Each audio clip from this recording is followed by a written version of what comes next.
Welcome to Lakshmi food. સ્વાગત છે તમારું મારી યુટ્યુબ ચેનલમાં. તો ચાલો આજે આપણે સાઉથ ઇન્ડિયન રેસીપીની અંદર જે સંભાર ખાઈએ છીએ એ સંભારની રેસીપી આજે હું બતાવું છું.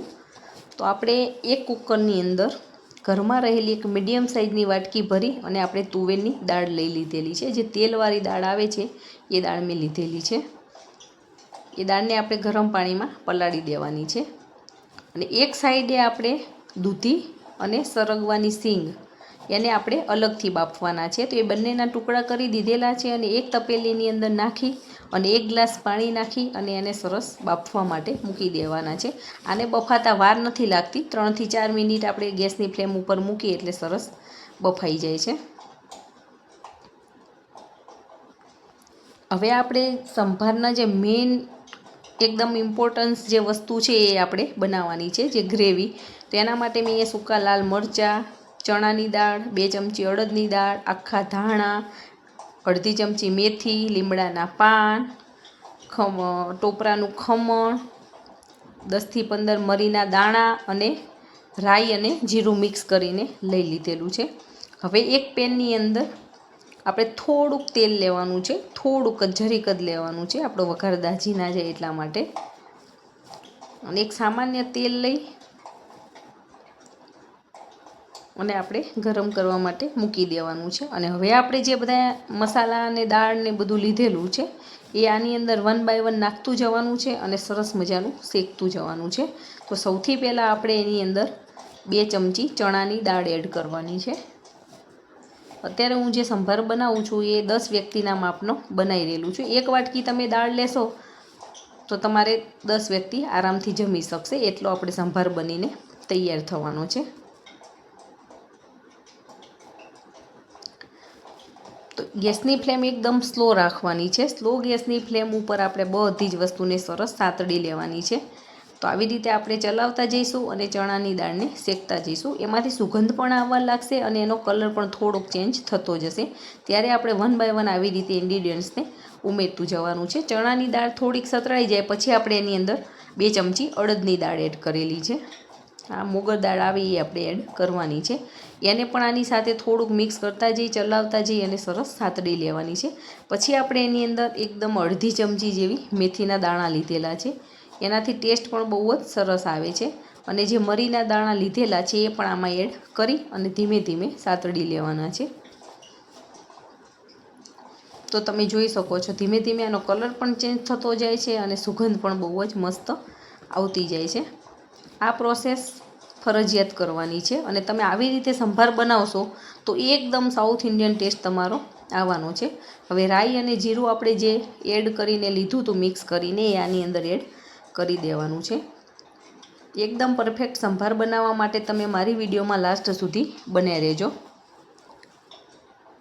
હવે આપણે સૂકા ધાણા એડ કરેલા છે 2 ચમચી જેવા.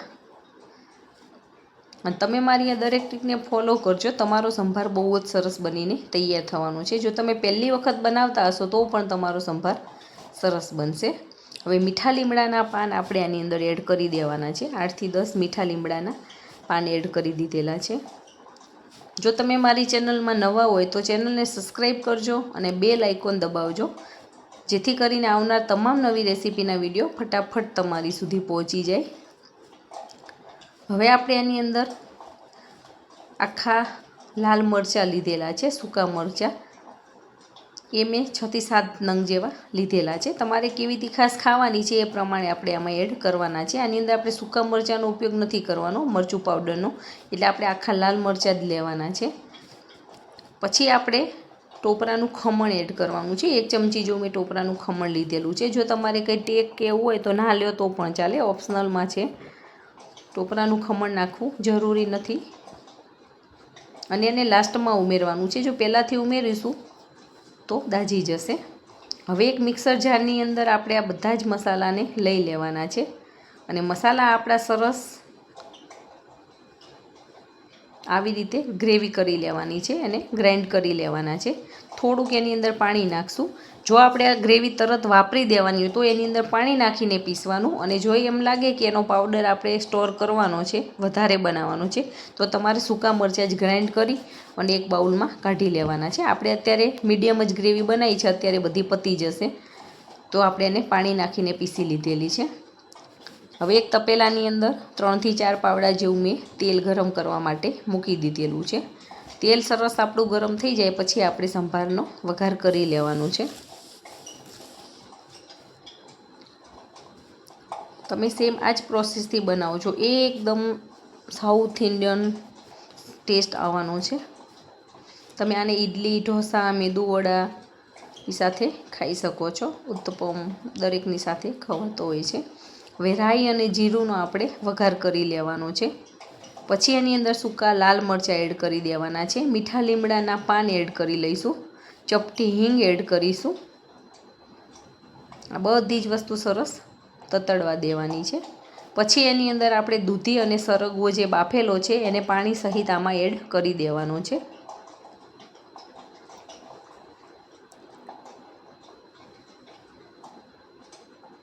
અને એને સરસ આવી રીતે મિક્સ કરી લેવાનું છે.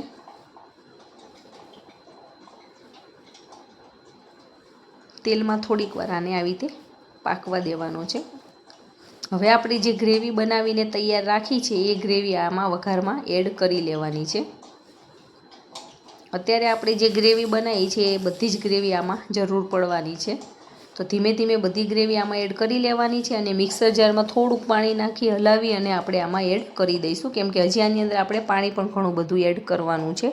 અને આ સંભાર એકદમ ઘટ નથી રાખવાનો, મીડિયમ થીક રાખવાનો છે, જેથી કરીને આપણે ઇડલી ઢોસાની અંદર ખાતા હોઈએ તો એકદમ જાડું ના થઈ જાય. એટલા માટે સંભારની ક્વોન્ટિટી થોડીક પાતળી જ રાખવાની છે.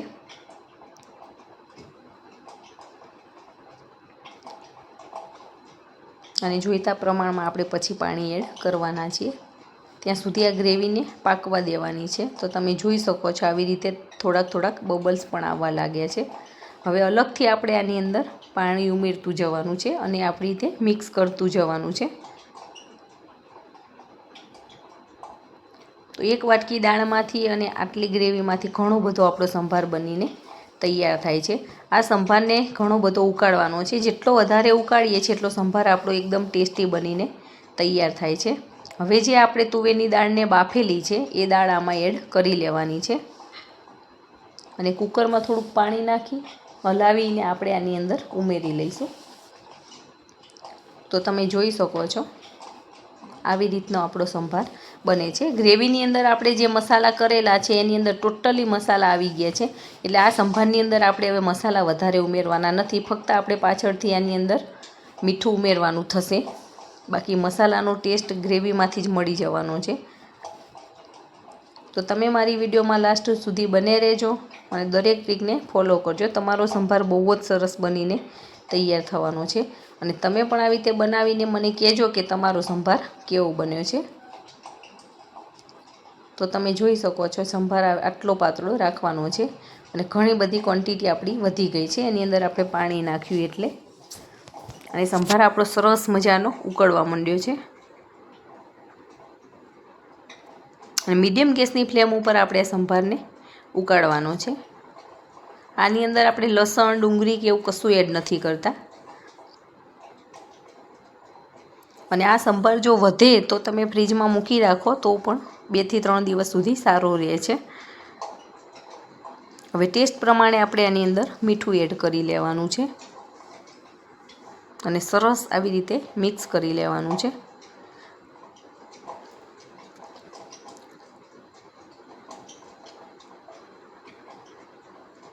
આનો કલર પણ તમે જોઈ શકો છો. આપણે બીજા મસાલા આમાં કંઈ જ એડ નથી કર્યા તો પણ એનો કલર પણ એકદમ સરસ આવેલો છે અને લુક વાઇઝ બહુ જ સરસ લાગી રહેલો છે.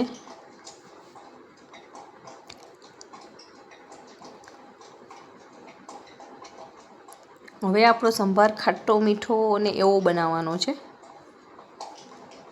તો એના માટે આપણે અહીંયા થોડો ગોળ પણ એડ કરવાનો છે. તો આપણો આ સરસ સંભાર ઉકળી જાય પછી લાસ્ટમાં આપણે ગોળ એડ કરવાના છીએ. શરૂઆતથી આપણે નથી ઉમેરી દેતા.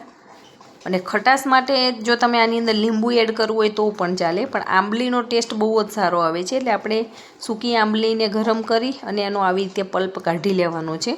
અને 3 થી 4 ચમચી જેવો મેં આંબલીનો પલ્પ એડ કરેલો છે. અને ગોળ અને આંબલી બંને સાથે એડ કરી દેવાનું છે. અને ત્યારબાદ પણ આને સરસ ઉકળવા દેવાનું છે. ગોળ આપણો બધો ઓગળી જાય ત્યાં સુધી આપણે સંભારને ઉકાળતા જવાનું છે. જેટલો સંભાર ઉકળશે એટલો સંભાર આપણો સરસ મજાનો બનીને તૈયાર થવાનો છે. તો 15 થી 20 મિનિટની અંદર આપણો આ સંભાર સરસ ઉકળી બનીને તૈયાર થઈ ગયો છે. તો તમે પણ આવી રીતે સંભાર બનાવો અને એન્જોય કરો. Thank you.